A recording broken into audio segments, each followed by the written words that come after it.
আচ্ছা, এটা না খেলে ওটা খেতে তো কোনো সমস্যা নাই। অরণ্য পাশে রাখা মুরগির তরকারিটা এগিয়ে দিল নিঝুমের দিকে।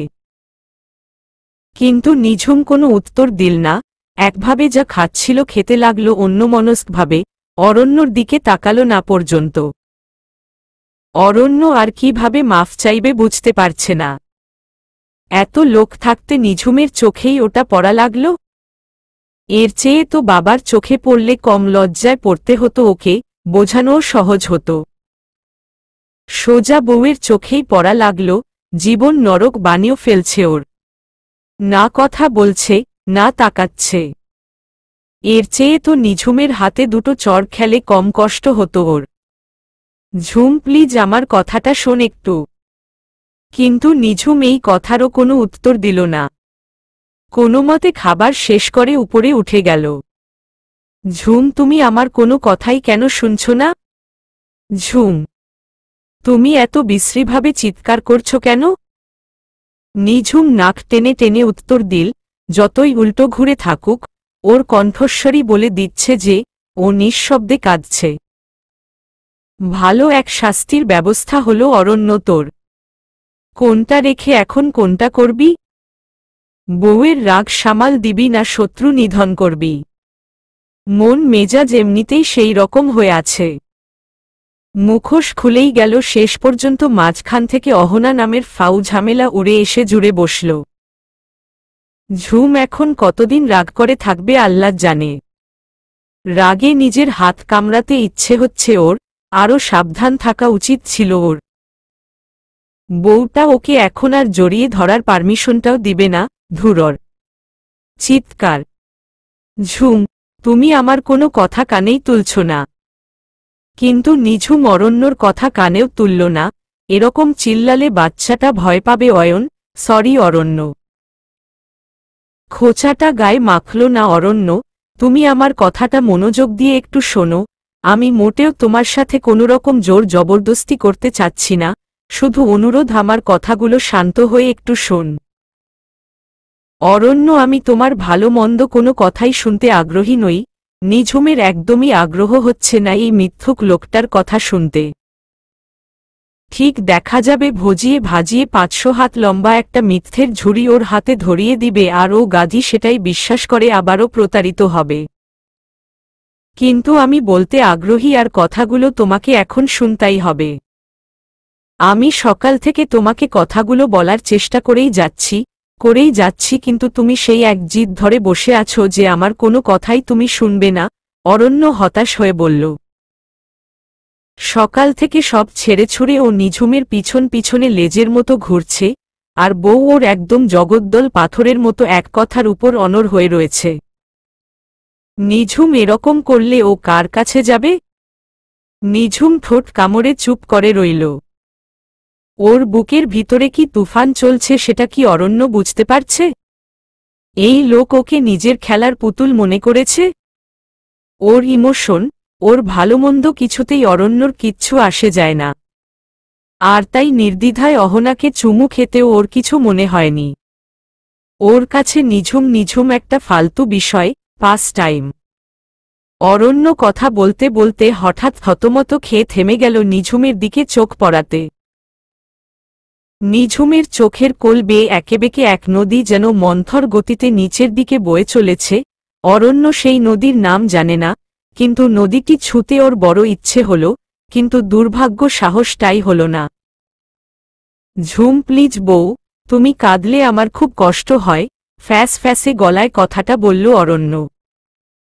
নিঝুম এরকম করে কাঁদছে কেন?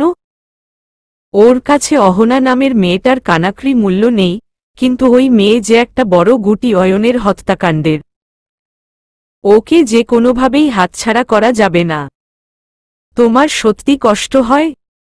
নিঝুমের গলায় প্রচ্ছন্ন উপহাস। হুমম। অরণ্য মাথা ঝাঁকাল। তাহলে আমাকে আর বউ বলে ডাকবে না, তীব্র শ্লেষের সাথে উত্তর দিল নিঝুম। হঠাৎ ওর ভীষণ ঘেন্না হচ্ছে অরণ্যকে দেখে। মনে হচ্ছে খানিকটা থুতু যদি ছুঁড়ে দিতে পারত ওর চোখে মুখে, খানিকটা হলেও ওর ভিতরের আগ্নেয়গিরিটা বুঝি শান্ত হতো। তুমি কি আমার কথা একটু শুনবা? আক্ষেপের সাথে জিজ্ঞেস করল অরণ্য।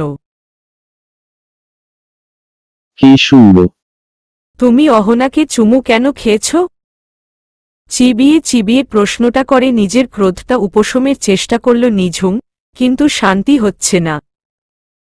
ওর রাগ, ঘৃণা উত্তরাত্তর কেবল বাড়ছে, মনে হচ্ছে ভেঙ্গে চুরে সব শেষ করে দেয়।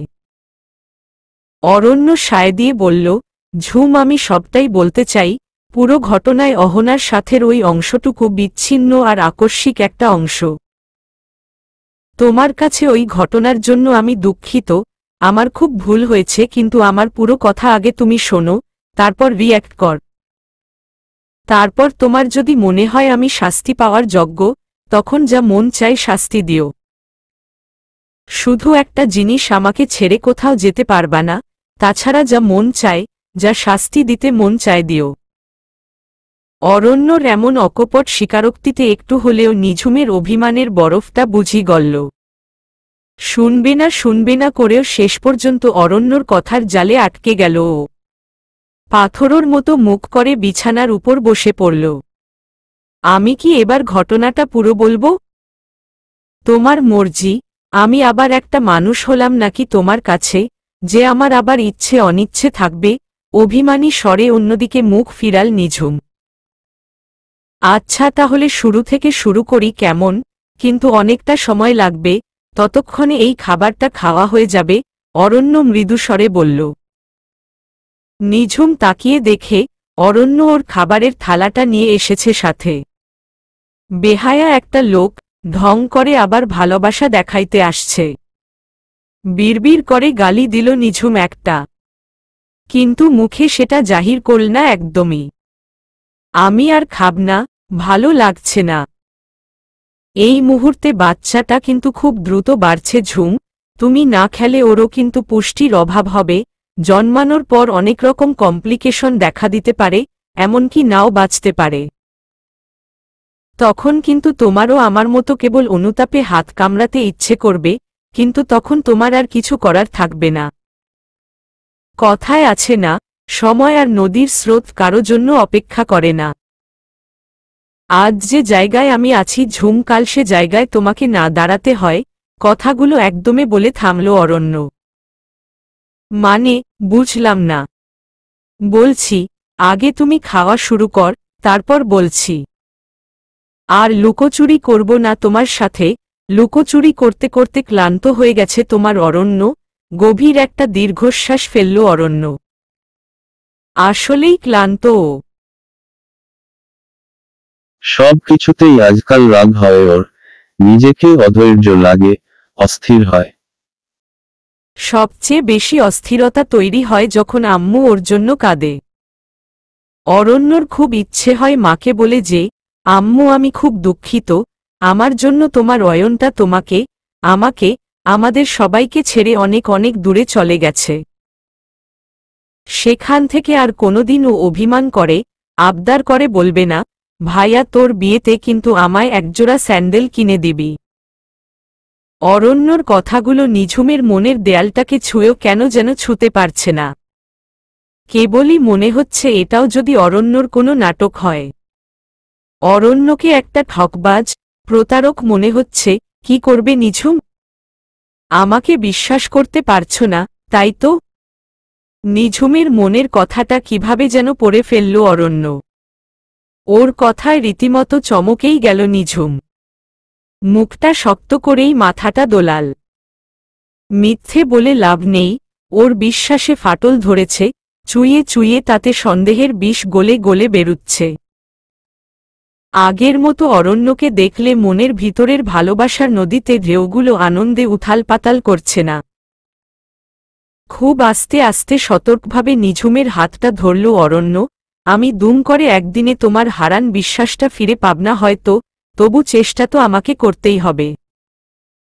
আর আমি জানি আমি একদিন সেটা পারব, আমাকে পারতেই হবে।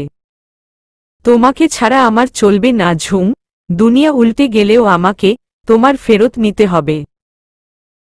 আমরা মনে হয় আসল কথা থেকে দূরে সরে যাচ্ছি। এখন এসব অবান্তর কথা না বলে তোমার মূল কথায় আসা উচিত। আমার ঘুম পাচ্ছে। নিঝুম নিরাসক্তভাবে উত্তর দিল। নিঝুম ওর উপর খুব খুব অভিমান করে আছে সেটা বুঝতে অসুবিধা হচ্ছে না অরণ্যর। আর যাই হোক না কেন ওর ঝুমকেও এইটুকু অন্তত চেনে, সবটা শুনলে একসময় হয়তো ওকে মাফ করে দিবে বউ, কিন্তু তার আগে ঝুম জল ঘোলা করবে, তারপর তাতে ওকে নাকানি চুবানি খাওয়াবে।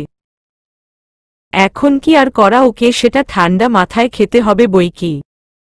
হুমম, আমি বলছি তুমি উঠে বসে মুখ হা কর। তোমার কি মনে হয় না আমার হাত আছে? আমার যখন খিদে লাগবে আমি খেয়ে নিব। নিঝুম বিরক্ত স্বরে বলল। কিন্তু আমার এখন তোমাকে খাইয়ে দিতে ইচ্ছে হচ্ছে। তুমি অনেকদিন আমাকে খাইয়ে দিয়েছ, আজ না হয় আমি দিলাম। অরণ্য, মুখ হা কর। খাবার না খেলে আমি আমার পিস্তলের ব্যবহারটা নিজের মাথায় করব, তুমি কি সেটা চাচ্ছ? নিঝুম কতক্ষণ চুপ মেরে বসে রইল।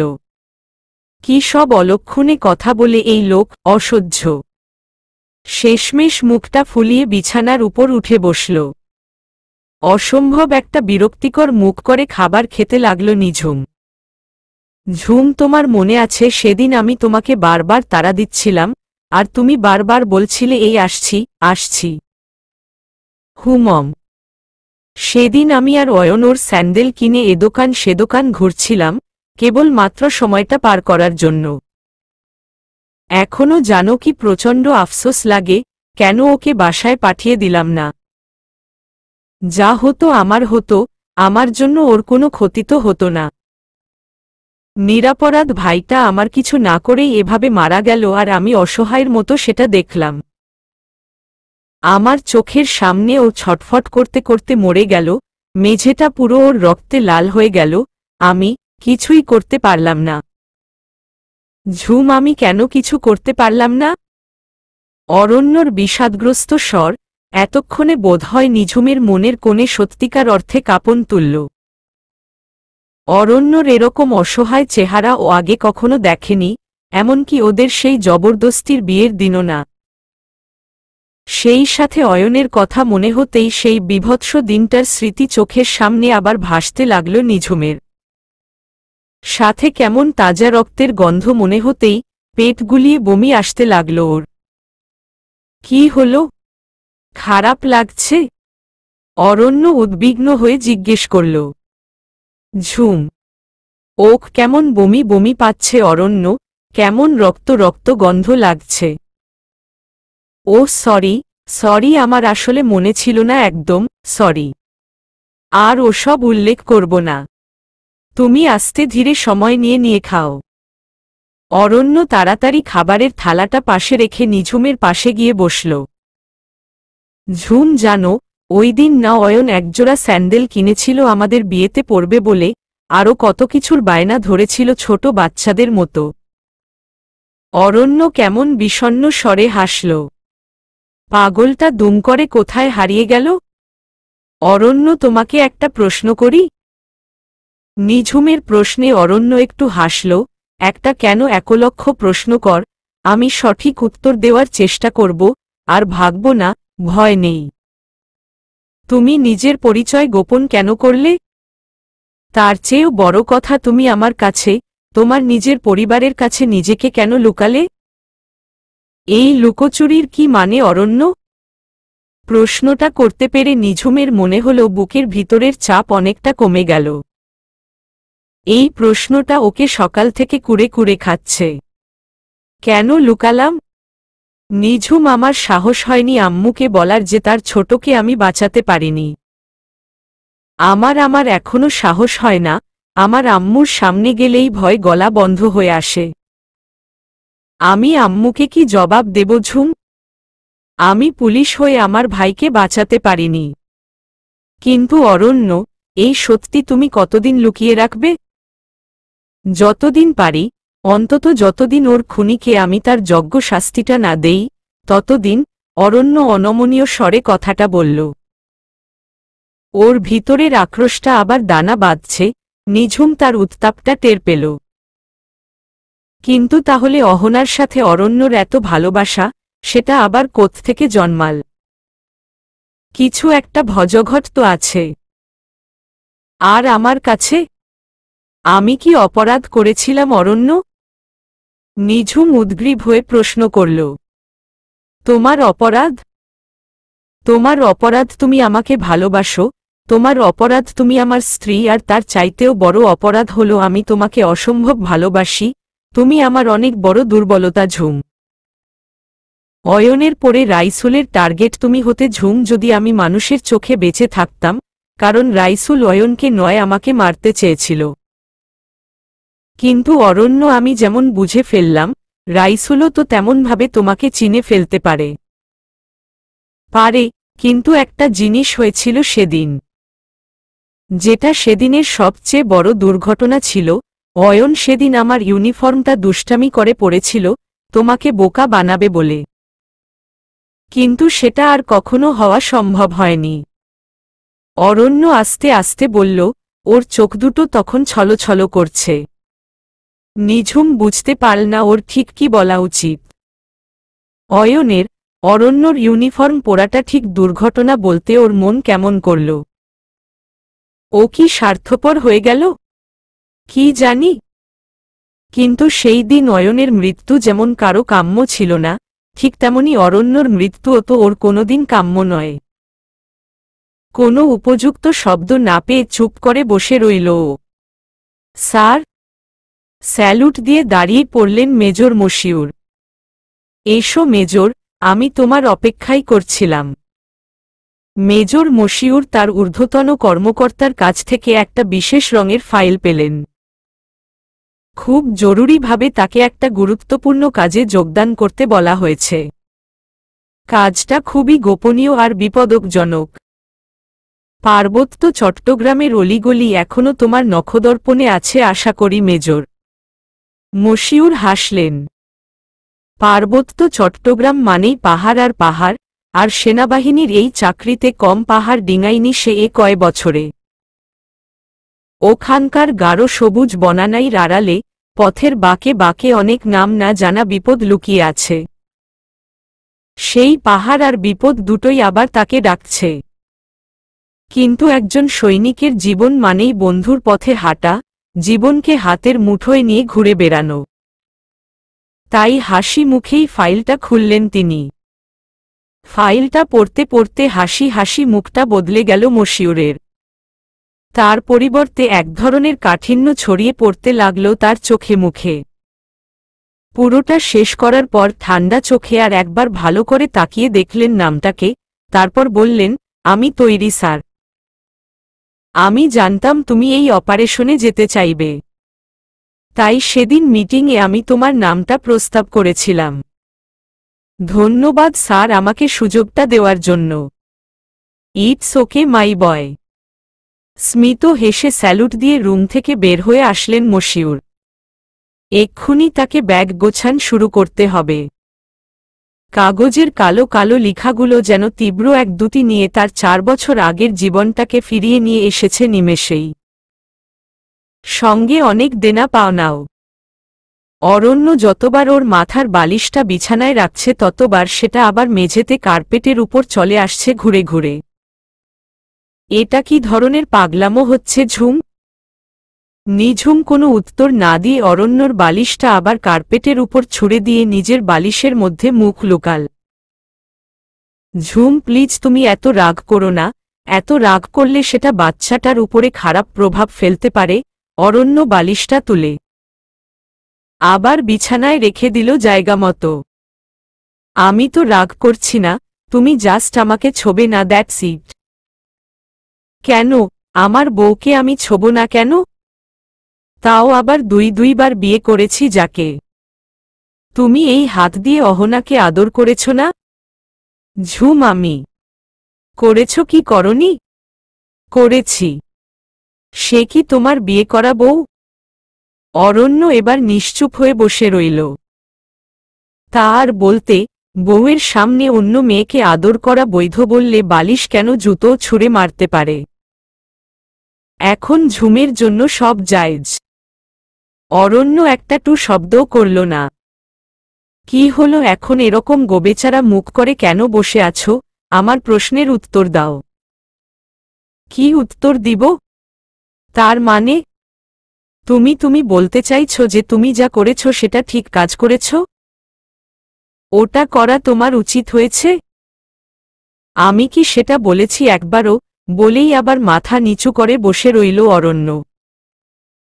চোখে চোখ পড়লেই নিঝুম আরে রেগে যাবে। খবরদার অরণ্য, কথা পেঁচাবা না একদম। ঝুম, আমি পেঁচাচ্ছি না, তুমি শুধু আমার কথাটা বোঝো। আমি তো বারবার বলছি যে অহনা একটা বড় এভিডেন্স আমাদের জন্য।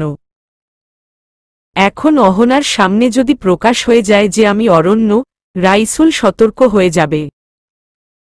আর সেটা হলে আমার সাথে সাথে তোমার বিপদ ঝুম।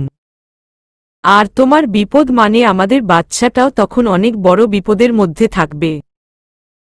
এই খবরদার, আমার বাচ্চা বলে দরদ দেখাতে আসবে না। আমাকে নিজের মরার মিথ্যা খবর দিতে একটুও লজ্জা করল না তোমার?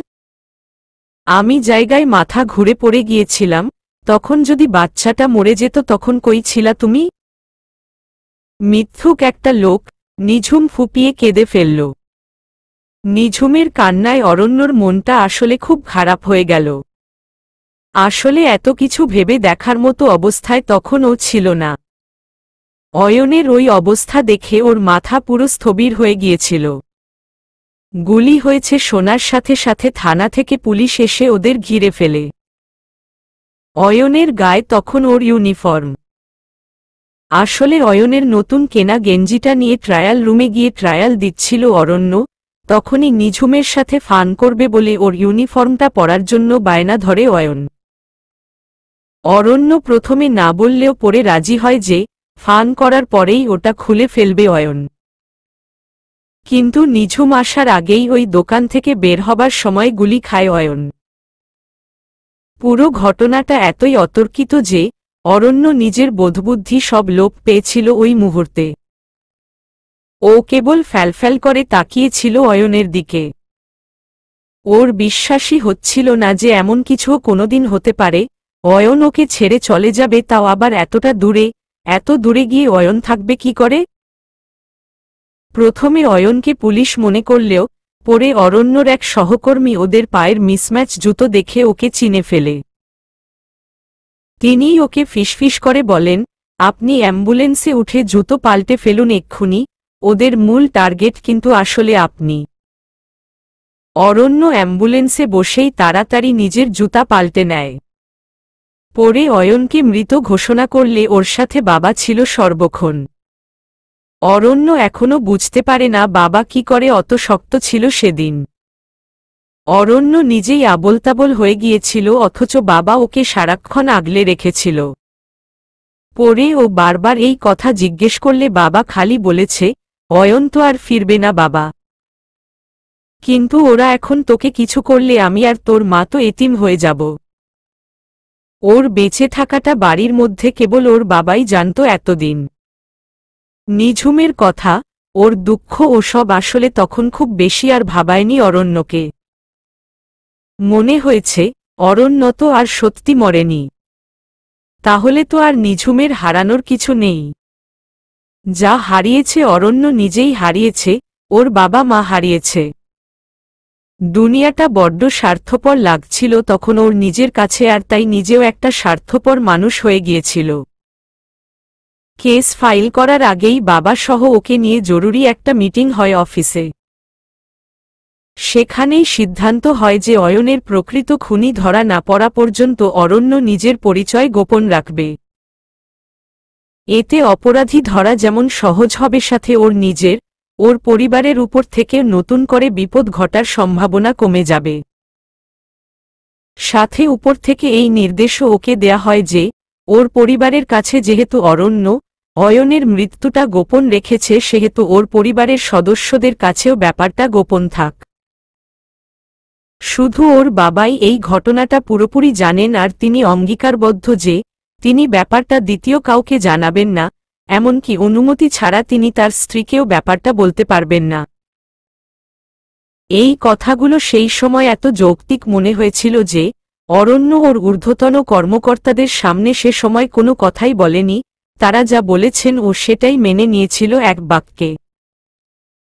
পুরো ঘটনাটা নিঝুমের উপর কি প্রভাব ফেলবে তার কোনো চিন্তাই ওর তখন মাথায় ছিল না। অয়ন ছাড়া বাকি সবাই তখন ওর কাছে তুচ্ছ মনে হচ্ছিল। কিন্তু বাস্তব বড় কঠিন, আর সময়েরও অসীম ক্ষমতা। এক সময় একটু একটু করে নিজের চারপাশের জগৎটাকে আবার চেনা লাগতে লাগল অরণ্যর, আর তখন নিঝুমের অভাবটা খুব বেশি অনুভব হতে লাগল। আম্মু যেভাবেই হোক পাগলপ্রায় অবস্থাতেও ওর সাথে আছে, কিন্তু নিঝুমের জীবনে যেন প্রলয় ঘটে গেছে। আর প্রলয়টা ও নিজে ঘটিয়েছে। অয়ন মারা যাবার পর এই কয়টা মাস ওর কাছে যাবজ্জীবন কারাদণ্ডবাসের মতো লাগছিল। ও যেন ঠিকমতো দমও নিতে পারছিল না। এক বাবা ছাড়া আর কারো কাছে নিজের মনের ভার হালকা করার কোনো উপায় নেই।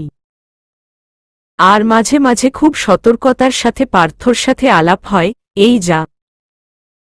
নিঝুমের সামনে এরকম অপরিচিত একটা মুখোশ ধরে রাখতে ওর অমানসিক কষ্ট হচ্ছিল। বিয়ের দিন ওর রাগে বুকের ভিতরটা জ্বলে যাচ্ছিল। আর কটা দিন অপেক্ষা করলে কি এমন ক্ষতি হতো ওর শাশুড়ির। অয়নের নামে বিয়ের অনুষ্ঠানটা করতে ওর চোখে পানি এসে যাচ্ছিল। শান্তি করে বউটাকে বিয়ে ওর কপালে নেই। কি হলো সর আমি শোব, নিঝুমের বকা খেয়ে একটু সরে বসল অরণ্য। সেটা দেখে নিঝুমের মেজাজ আরও চড়ল। ইমোশনাল সব কথা শুনিয়ে নিজের পাপ ঢাকবে, এত সস্তা। আর সবকিছু মাফ করে দিত ও, কিন্তু ওই অহনারে চুমু জীবনেও না। 1,00,000টা নাকে ক্ষত দিলেও না অসভ্য, শয়তান, বিশ্বাসঘাতক কোথাকার, চোখমুখ চুবায় চুবায় চুমা খাচ্ছিল। জিন্দেগিতেও মাফ করব না আমি, কক্ষনো না। অয়ন, তুমি তোমার ঘরে গিয়ে শো যাও, বলে বেড সুইচটা অফ করে শুয়ে পড়ল নিঝুম। একসময় ঝিমুনিও আসছিল, অমনি গলার কাছে সুরসুরি লাগায় চোখ খুলে দেখে ফাজিল ব্যাটা নাক ঘষতেছে। তুমি এত বেহায়া কেন? হ্যাঁ, বারবার বালিশ টেনে ফেলে দিচ্ছি তাও তুমি আবার আসতেছ। তো আমার নতুন বউ নিয়ে হানিমুনে আসছি, বউয়ের কাছে যাব না তো কই যাব? 1 সেকেন্ড কার সাথে কই আসছ?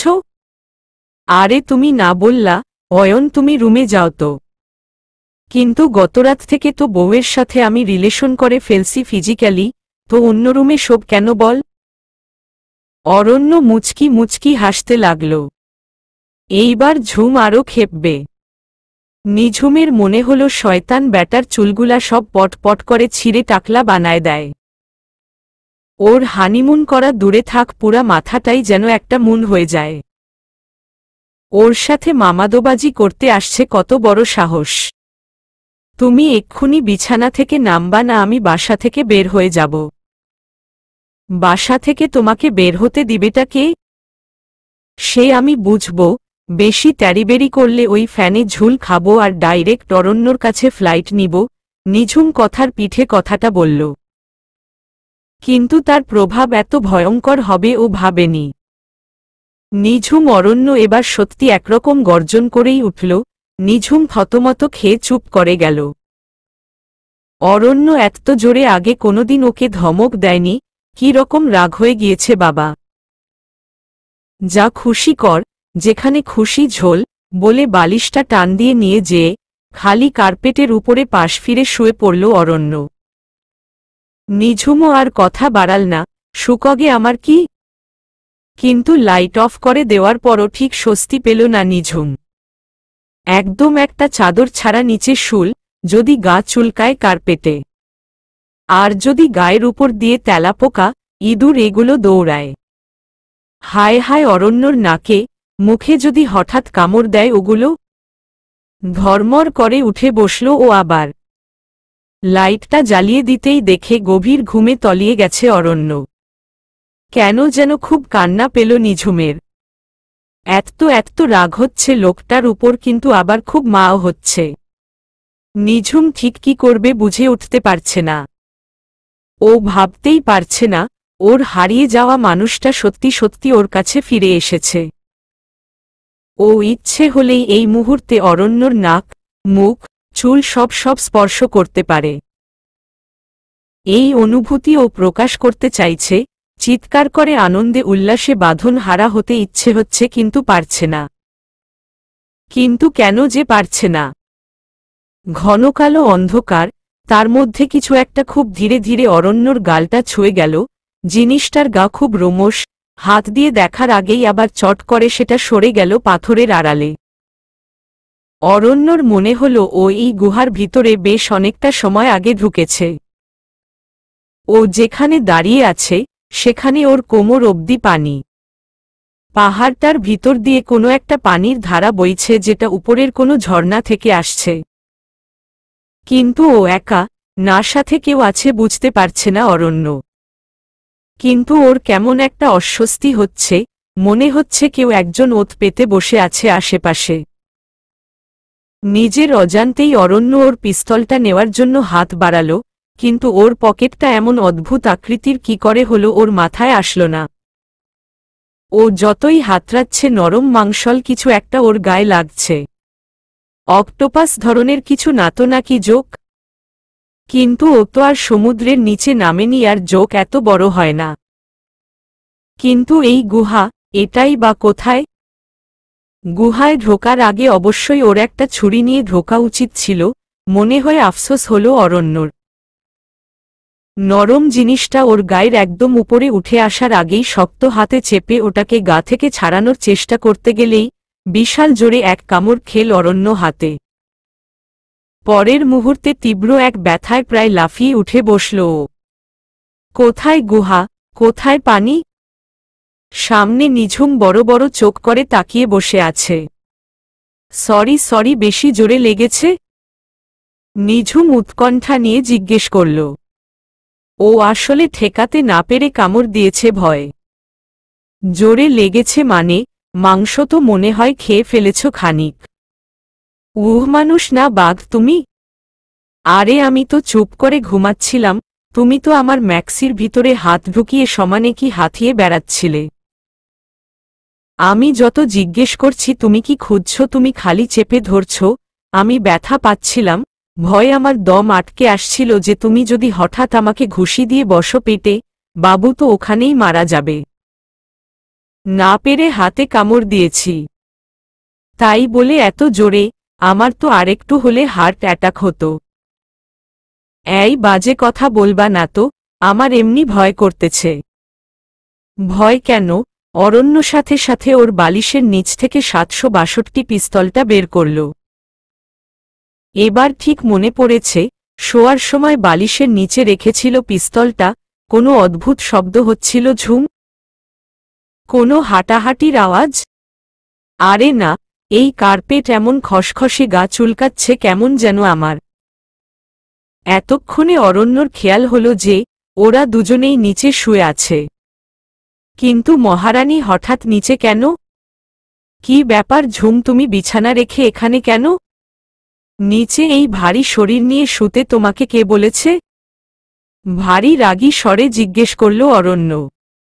ওর আসলেও রাগ হচ্ছে এখন, মেয়েটা একদম ইচ্ছেমতো চলে, কোনো বারণই শোনে না। বিয়ের আগের নিঝুম আর এখনকার নিঝুমের মধ্যে এত পার্থক্য হলো কি করে? অরণ্যর ধমক শুনে বেশ ঘাবড়ে গেল নিঝুম। অত বকাবকি করছে কেন লোকটা? পচা একটা। কতদিন ওকে কত কষ্ট দিল, তারপর এখনও কি তার ব্যবহারের ছিরি? আবার চুন থেকে পান খসলে কথায় কথায় ধমক দেয়। পচা একটা লোক। আর তুমি সেই পচা লোকের জন্য রাস্তার পাগল হচ্ছিলে। জীবনেও না, জোর করে ওই ব্যাটারা বিয়ে না দিলে তোমার সাথে আমার বিয়ে জন্মেও হতো কিনা সন্দেহ। ঠিক আছে তাহলে ঢাকায় যাই চলো, তুমি তোমার ওই কাজিন কি যেন নাম ফাহমিদ নাকি যেন, ওকে নিয়ে সংসার কর আর আমি দেখি। দেখি মানে? তুমি কি দেখবা আবার? আর আমার কাজিনের নাম ফাহিম? বাহ, তুমি বিয়ে করবা তো আমি কি বসে বসে আঙ্গুল চুষব? আমার সংসারের দরকার নাই। তার মানে তুমি আরেকটা বিয়ে করবা? তুমি এত বড় কথা আমার সামনে বলতে পারলা? তো কি করব, তুমি তো আমাকে জন্মেও বিয়ে করতা না, নিজেই বললা। তো বলছি বললেই সব কথা এত ধরতে হবে নাকি?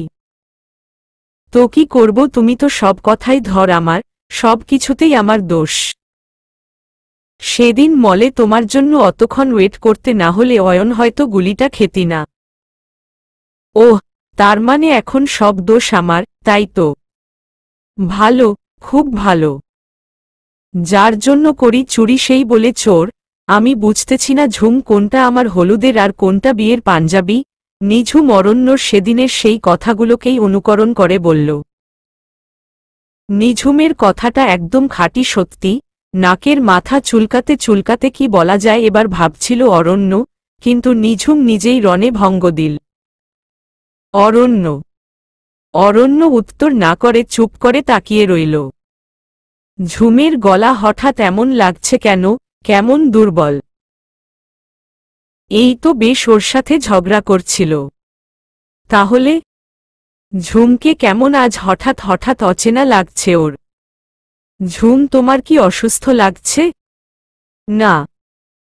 তারপর থেমে থেমে বলল, তোমার ভাষ্যমতে তুমি তাহলে সত্যিই অহনাকে ভালোবাসো না? ঝুম, সত্যি কি আর মিথ্যা কি আমি কোনোভাবেই তোমাকে ছাড়া অন্য কোনো মেয়েকে এখনো ভালোবাসি না, এটা জানি। এর বাইরে আপাতত আর কিছু জানি না, তাই আর কিছু বলবও না। অরণ্য দৃঢ়তার সাথেই জবাব দিল।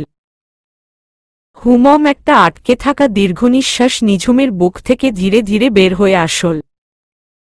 অরণ্যর কথাগুলো বোধহয় সত্যি, নাকি মিথ্যা? ঝুম, আমি এই মেয়েটাকে অনেক আগে থেকে চিনি, কলেজ থেকে। অরণ্য শান্ত স্বরে বলল। মানে? কি বলছ? নিঝুম অবাক, বলে কি অরণ্য কলেজ থেকে চেনে? তাহলে তো পুরানো প্রেম। ওর আসল নাম অহনা নয়, ওর নাম রাসনা। ও আর আমি একসাথে প্রাইভেট পড়তাম শফিক স্যারের কাছে। অয়ন ওকে চিনতে পারেনি কারণ ও আলাদা শিফটে পড়ত। আমি সকালে করতাম কারণ আমার ক্রিকেটের নেশা ছিল, বিকেলে পড়তে বিরক্ত লাগত। আর অয়ন সকালে লেটে উঠত, তাই ও বিকেলে করত। রাসনা মানে অহনা। ও তখনও আমার পিছনে একবার লেগেছিল। আমার জাস্ট বিরক্ত লাগত, গায়ে প্রায় একদম। আমি সোজা স্যারের কাছে কমপ্লেন করেছিলাম, পরে স্যার আমাকে বিকেলে অয়নের সাথে আসতে বলে দিলেন। এই মেয়ের ফ্যামিলি ভালো না, ক্ষমতাওয়ালা পরিবারের উচ্ছন্নে যাওয়া সন্তান। সাথে তখন অনেক টাকা থাকত, নেশা ফেশাও করত কিনা জানি না। তারপর উত্তেজনায় গলা কাঁপছে নিঝুমের।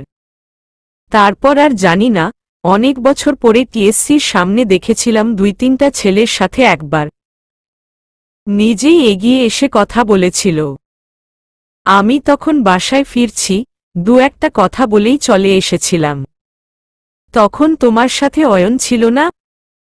না, আসলে আমরা 2 ভাই বাসায় যতটা ক্লোজ ছিলাম, বাইরে আমাদের সার্কেল কিন্তু আলাদা ছিল। আমাদের দুজনেরই কমন ফ্রেন্ড আসলে ভার্সিটিতে কম, কলেজে অবশ্য বেশি ছিল। তো ওই মেয়েকে কলেজে অয়ন দেখেনি? দেখতে পারে, আমি তো ওদের কিভাবে আলাপ সেটা জানি না, কিন্তু আমি কখনো অয়নকে বলিনি যে এই মেয়ে আমার পিছু লেগেছিল। আর এখন যখন ওর সব জানতে পেরেছি তখন দেখি বিরাট ইতিহাস। ঝুম, ওই মেয়ে অনেক বিপজ্জনক, ও বড় মাপের স্পাই রাইসুলের।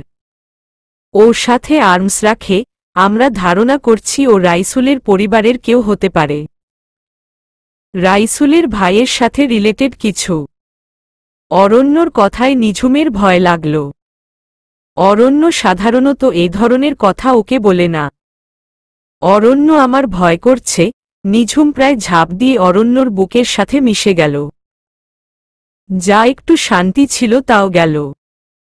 ওই মেয়ের কাছ থেকে অরণ্যকে ও বাঁচাবে কি করে? না, ভয় পাওয়ার কিছু নেই। তোমার অরণ্য তোমার আর বেবির কিচ্ছু হতে দিবে না। একবার অসতর্ক ছিলাম বলে বারবার সেই সুযোগ তো ওদের আমি দিব না। আমার প্রফেশনাল ব্যাপারকে ওরা ব্যক্তিগত বানিয়েছে, এবার ওরা আমার পিছু নিবে না ঝুম, এবার আমি ওদের পিছু নিব। আমার সব প্ল্যান রেডি, শুধু তুমি আমাকে ভুল বুঝো না ঝুম। অরণ্যর কথায় স্বস্তির বদলে দুশ্চিন্তা আরও বেশি করে আঁকড়ে ধরল নিঝুমকে। অরণ্যর শার্টের কলার আরও জোরে মুঠির মধ্যে আঁকড়ে ধরল ও। আরে এই বোকা মেয়ে, আরে আমি তো মনে করলাম আমার মৃত্যু সংবাদের ধাক্কা কাটিয়ে উঠেছে যে মেয়ে সে এখন অনেক শক্ত, কিন্তু এত দেখছি ফ্যাতো ফ্যাতো করে কাঁদে খালি।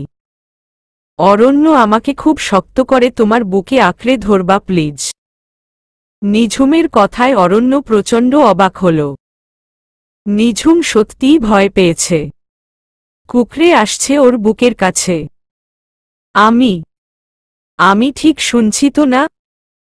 আমার কিন্তু বউয়ের বিছানায় বসাও নিষেধ। কারফিউ জারি হয়েছে আমার উপর। অরণ্য হাসল।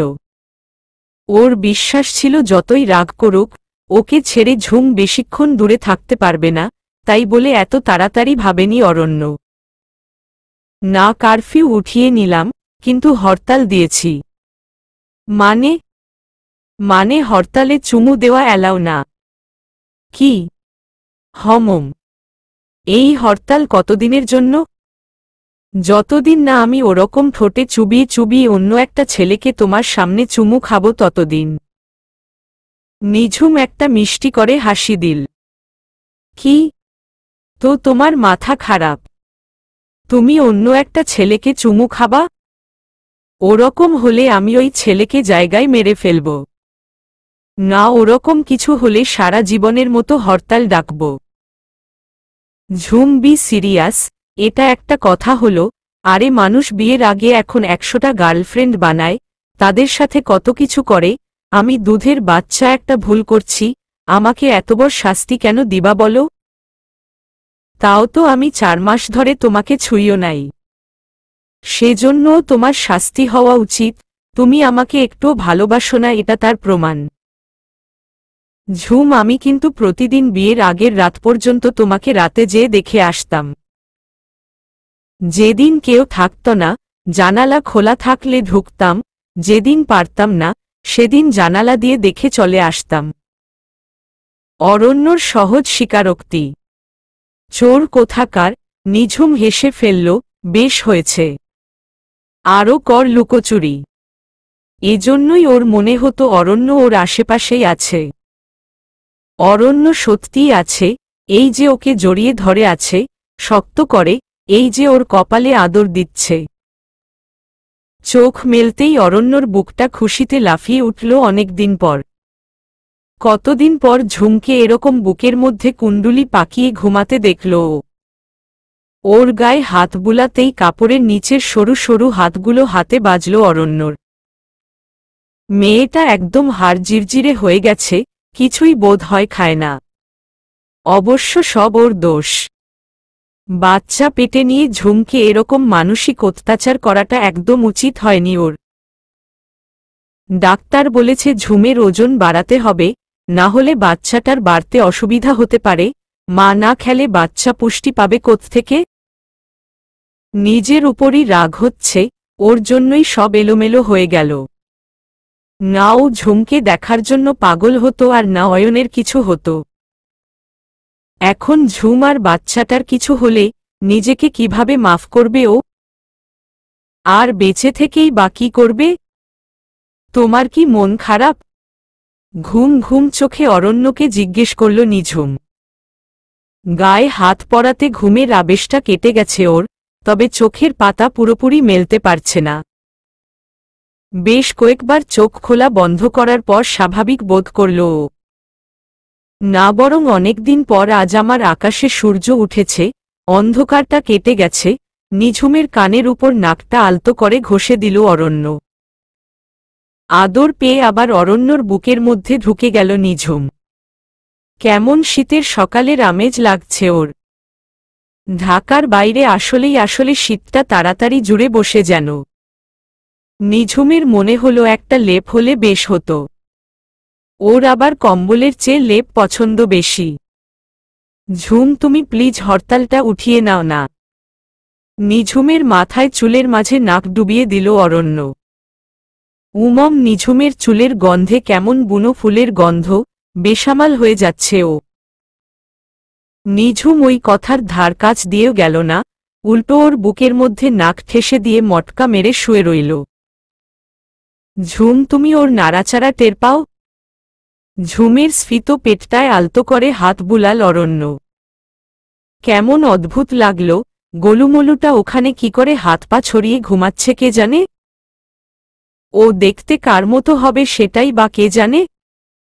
ওর মতো চঞ্চল না অয়নের মতো শান্ত?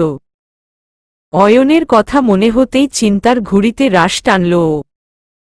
না একটু পর পর কি করে যেন অয়নটা ওর মাথার মধ্যে ঢুকে যায়, জোর করে ওর নামটা মাথা থেকে নামালো। নইলে ও খুব দ্রুত পাগল হয়ে যাবে। লম্বা করে একটা শ্বাস নিয়ে বুকের কান্নার দলাটাকে গিলে ফেলল ও। না, এখন থেকে ঝুমকে নিয়ে বেশি বেশি করে ভাববে। ওর প্রতি মনোযোগ দেওয়াটা জরুরি, আর ওর নিজের মানসিক অবসন্নতা থেকে বাঁচার জন্য ওর ওইদিকে মন ঘোরানো দরকার। ভিতরের ব্যথাগুলো বরফের চাইয়ের মতো ওর মনের উপর ক্রমাগত অপরাধের বোঝা বাড়াচ্ছে আর বাড়াচ্ছে। ওর এই বরফগুলোকে পানির মতো বইয়ে দিতে না পারলে ওর এই অস্থিরতা কমবে না। ঝুমকে আবারও প্রশ্ন করল অরণ্য। কিন্তু উহুহ করে আবার সেই ঝিমুতে লাগল নিঝুম। ঝুম কতদিনের হরতাল দিল কে জানে। দুনিয়ার ঝগড়ুটি একটা বউ, একটুও মায়া নেই স্বামীর উপর। আস্তে আস্তে ঝুমের ঢোলা শার্টটার ভিতরে হাত ঢুকিয়ে কায়দা করে একটু আদর করতে গেলেই নাকটা দু আঙ্গুলে চেপে ধরল কিপটুস বউটা। উহু, এ কায়দা ও কায়দা কোনোভাবেই চুমু দেওয়া যাবে না। আরে আমি তোমাকে না, আমার প্রিন্সেসকে চুমু খাচ্ছিলাম। প্রিন্সেস? তোমাকে কে বলল ও প্রিন্সেস? বলবো কেন? এটা আমার আর আমার প্রিন্সেসের সিক্রেট। বল না। কেন বলবো? কারণ ও আমারও বেবি। অরণ্য, প্লিজ বল না, ডাক্তার বলেছেন বুঝি? নিঝুম অধীর আগ্রহ নিয়ে জিজ্ঞেস করল। উহু, আগে হরতাল ওঠাও তারপর বলবো। মোটেও না। তাহলে তোমার বেবিকে তুমি জিজ্ঞেস করে শুনে নাও। আশ্চর্য, ওকে কি করে জিজ্ঞেস করব? তার আমি কি জানি? বলেই অরণ্য খাট থেকে নামতে যাচ্ছিল, নিঝুম তাড়াতাড়ি পিছন থেকে আঁকড়ে ধরল। আচ্ছা আচ্ছা, কিন্তু তোমাকেও কথা রাখতে হবে। ঠিক আছে, কিন্তু আগে আমাকে একটা সুন্দর করে চুমু খেতে হবে। ঈশ্বস, কত শখ! আমি তোমাকে চুমু কেন খাবো? আমি কি বলছি যে আমি চুমু খাওয়ার জন্য মরে যাচ্ছি? অবশ্যই। কি? আরে চেঁচামেচি করছো কেন? তুমি না বললা একটা ছেলেকে তুমি একদম ডুব দিয়ে চুমু খাবা, একেবারে মাছরাঙার মতো। আরে ওটা তো আর অন্য একজনকে ওভাবে চুমু খাবো বলছি, তোমাকে খাবো তা তো বলিনি। হ্যাঁ, তো ওকে এত আগ্রহ করে তুমি চুমু কেন খাবা সেটাই আমি এতক্ষণ চিন্তা করলাম। কারণ তারপর তুমি আমাকে চুমু খেতে পারবা, বলেই চোখ টিপল অরণ্য। ইহো, বললেই হলো, মুখ বাকাল নিঝুম। কি উৎকট বুদ্ধি! আর আমি ঠিক করেছি তোমাকে এত কষ্ট দেওয়ার চেয়ে আমি তোমার চুমু খাওয়ার জন্য একটা ছেলে ঠিক করে দিব। মানে? নিঝুম আতকে উঠল। বলে কি? এটা আমার একটা নৈতিক দায়িত্ব। আমার বউ আমার উপর রাগ হয়ে শাস্তি স্বরূপ একজনকে ডুবে ডুবে সরি সরি চুবিয়ে চুবিয়ে চুমু খাবে, সেক্ষেত্রে যাকে তাকে চুমু খেতে তো আর দেওয়া যায় না। তা তোমার কেমন ছেলে চাই বলো? দেখতে সুন্দর লাগবে, এডুকেটেড হবে, আর কি কি থাকতে হবে?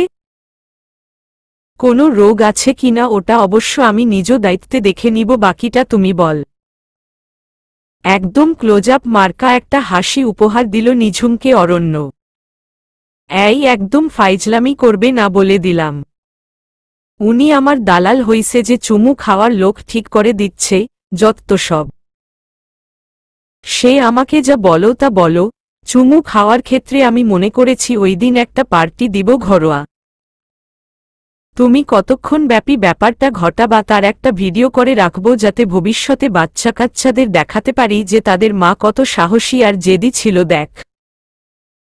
নিঝুম অবিশ্বাসের সাথে তাকিয়ে রইল অরণ্যর দিকে। এই লোক কি সত্যি সত্যি এসব করবে নাকি? কারণ অরণ্য ফোনে কাকে যেন 400 লোকের খাবারের ব্যবস্থা করার কথা বলল। অরণ্য যখন ফোন রাখল নিঝুমের মুখ ভয় ফ্যাকাশে হয়ে গেছে। অরণ্যকে কি পাগলে ধরল? ও অরণ্যকে জব্দ করার জন্য ওই কথা বলেছে আর ওই লোক সেটাকেই সত্যি ভেবে নিল নাকি? আচ্ছা তাহলে ওই কথাই রইল, তোমার ওই চুবে চুবে চুমু খাওয়ার অনুষ্ঠান শেষ হলে তুমি আমাকে একটা চুমো খাবে আর সেটাও সবার সামনে খেতে হবে। কি? হ্যাঁ, দুটো চুমোই একদম লোকজন মানে সাক্ষীদের সামনে হবে। তাতে তোমার কথারও কোনো নড়চড় হবে না, আর আমারও অপরাধের শাস্তি হল। একদম একটিলে দুই পাখি, পারফেক্ট না? একদম না। আমি অন্য কোনো ছেলেকে চুমু কেন খাব? একদম না, ওই সব আজেবাজে কিছু করলে একদম মাথা ফাটাবো আমি তোমার। মাথা ফাটা বা হেড ইনজুরি জায়গা মতো হলে কিন্তু মরেও যেতে পারি ঝুম। অরণ্য দুষ্টামির ছলেই কথাগুলো বলল। কিন্তু নিঝুমের দিকে চোখ পড়তেই ওর হাসি উধাও হল। প্রথমে নিঝুমের পুরো মুখটা কাল বৈশাখীর ঝড়ের মতো কালো হল, তারপর ভয়ঙ্কর বেগে বর্ষা ছুটে এলো হুড়মুড় করে। আর নিঝুমের চোখ দুটো অমনি বর্ষার নতুন পানিতে উপচে পড়া হ্রদের মতো লাগতে লাগল। কিছু একটা খচ করে বিঁধল অরণ্যর বুকের মধ্যে। ইস, দুষ্টুমি করতে করতে নিজের অজান্তেই আবার নিঝুমের দুর্বল জায়গাটাতে খোঁচা দিয়ে ফেলেছে ও, একদম উচিত হয়নি। ততক্ষণে টপটপ করে পানি গড়িয়ে পড়া শুরু হয়ে গেছে নিঝুমের দুগাল বেয়ে। ঝুম প্লিজ, আচ্ছা এই কান ধরছি আর কখনো ওই কথা বলবো না, সরি। কথাটা ভালো করে শেষ হবার আগেই অরণ্যর গলটা প্রবলভাবে জড়িয়ে ধরল নিঝুম। তারপর এলোপাতাড়ি চুমু খেতে লাগল পাগলের মতো। অরণ্য এত ভরকে গিয়েছিল যে প্রথম কয়েক সেকেন্ড বুঝতেই পারেনি কি থেকে কি হচ্ছে। যখন বুঝল তখন লম্বা চওড়া একটা হাসি ফুটে উঠল ওর ঠোঁটে। যাক হরতাল তাহলে অবশেষে ভাঙল ম্যাডাম। অবশ্য দিল্লি এখনো বহুদূর। বউ সরি, আমি মুখ ফসকে বলছি আর কখনো বলবো না। তোমাকে এরকম বিপদে রেখে আর কখনো যাব না। এটা কতদিনের জন্য? পরের বার বাবাই হওয়ার আগ পর্যন্ত। আজ তো একটা বদমাইশ মার্কা লোক, আবার বলে কোনোদিনও যাব না। আমাদের কাছে 2 বছরও অনেক দিন ঝুম। 2 বছর?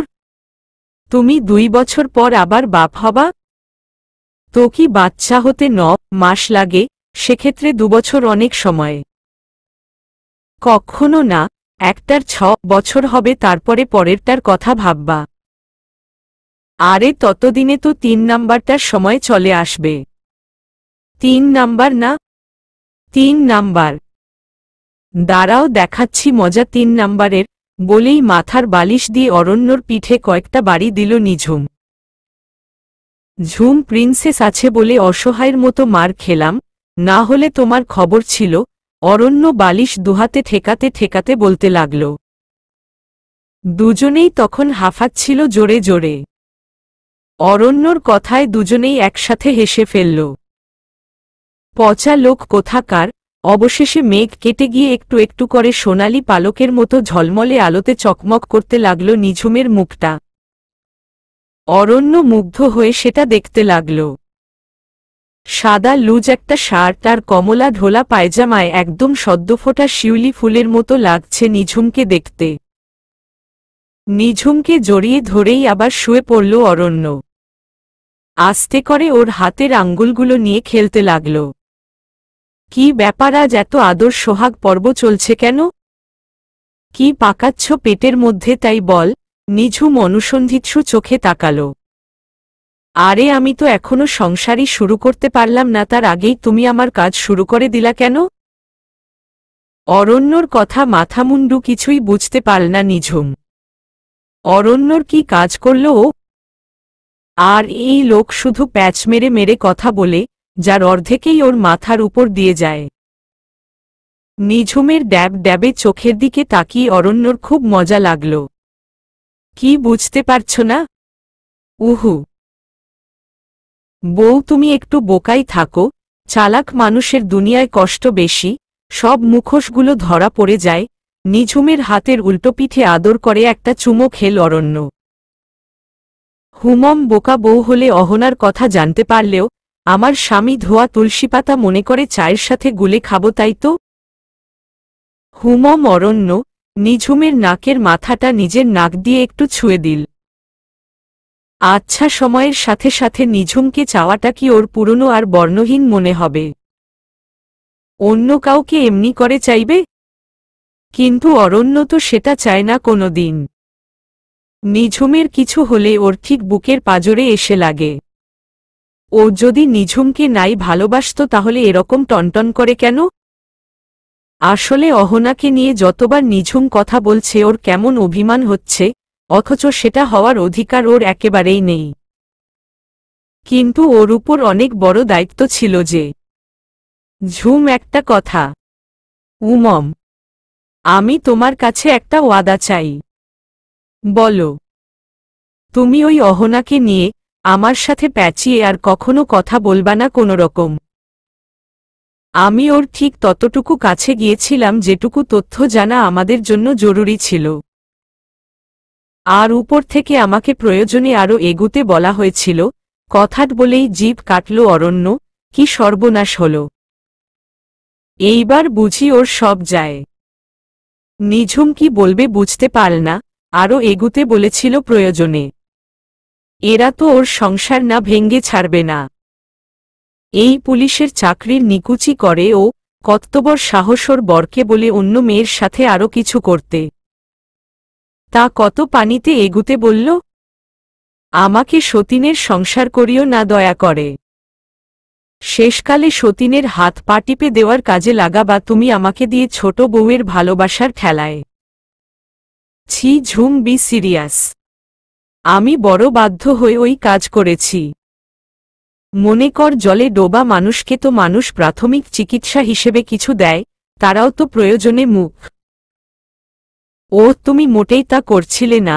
চোখ মুখ বন্ধ করে শয়তান মেয়েটাকে ঝাপটে ধরে অত্যন্ত নোংরা একটা কাজ করছিলে। এখন একমাত্র আল্লাহই জানো কোনো সরকারি কাজের পিণ্ডি চটকাচ্ছিলে তুমি। অয়নের খুনি বের কর, তারপর তোমার পুলিশের চাকরি আমি করাচ্ছি। ঝুম, তুমি। কথাটা শেষ হবার আগেই নিঝুমের মোবাইল ফোনটা জোরে বেজে উঠল। অরণ্য তাড়াতাড়ি উঠে ওয়াশরুমে গেল। নিঝুমের সামনে থেকে এখন সরা দরকার, নইলে ও কেবল সুতো প্যাঁচাতেই থাকবে। হ্যালো। নিঝুম ফোনটা ধরতেই ওপাশ থেকে আশুর গলার স্বর ভেসে এলো। আপু, আশু বলছি। বল, তোর আবার পরিচয় দেওয়া লাগবে কেন? না মানে, আপু আমরা কাল তোদের ওখানে 2 দিনের জন্য বেড়াতে আসতে চাচ্ছি। আমরা মানে? আমরা কারা? আমরা মানে আমি আর ফাহিম ভাই। ফাহিম ভাই কাল রাতে হুট করে এসে হাজির। এখন তোর সাথে কি সব যেন কথা বলতে চায়। আমরা কি আসব? আশুর কথায় ভালো বিপাকে পড়ল নিঝুম। এ আবার কেমন জ্বালা হল! অরণ্য তো শুনলেই পুড়তে শুরু করবে। পর মুহূর্তে মনে হল বেশ হবে। নিঝুম তো আর সত্যি সত্যি অন্য কাউকে কিছু করতে যাবে না, কিন্তু অরণ্য যা করেছে তাতে সামান্য একটু জ্বলুক। নিজের ভালোবাসার মানুষকে অন্য কারো সাথে ওরকম দেখলে কেমন লাগে তার একটু জবাব তো অরণ্য রহমানের পাওনা। আপু, কিছু বলো। আসবো না, ফাহিম ভাইকে মানা করব? এই না না, তোর মাথা খারাপ। মানা করলে কি না কি ভাববে? তাহলে আপু কাল আমরা আসছি, ভাইয়াকে বলিস। আচ্ছা। আপু? কি রে? অয়ন ভাইয়া তোর সাথে কথা বলে এখন? অয়ন? আপু, জিজুকে তুই তোর মনের আলমারিতে তুলে রেখে দে, না হলে ভাইয়ার সাথে সংসার করতে পারবি না। নিঝুম কিছু বলতে গিয়েও থেমে গেল। না, আশুকে এখন বলা ঠিক হবে না। তুই এত চিন্তা করিস না আশু, আমরা ভালো আছি। ওপাশ থেকে আশুরও মনে হল নিঝুম অনেক দিন পর খুব স্বাভাবিক ভঙ্গিতে কথা বলছে। মনে হচ্ছে এই শ্রীমঙ্গল বেড়াতে যাওয়াটা ভাইয়া আর আপুর মধ্যে একটা বন্ধন তৈরি করে দিবে।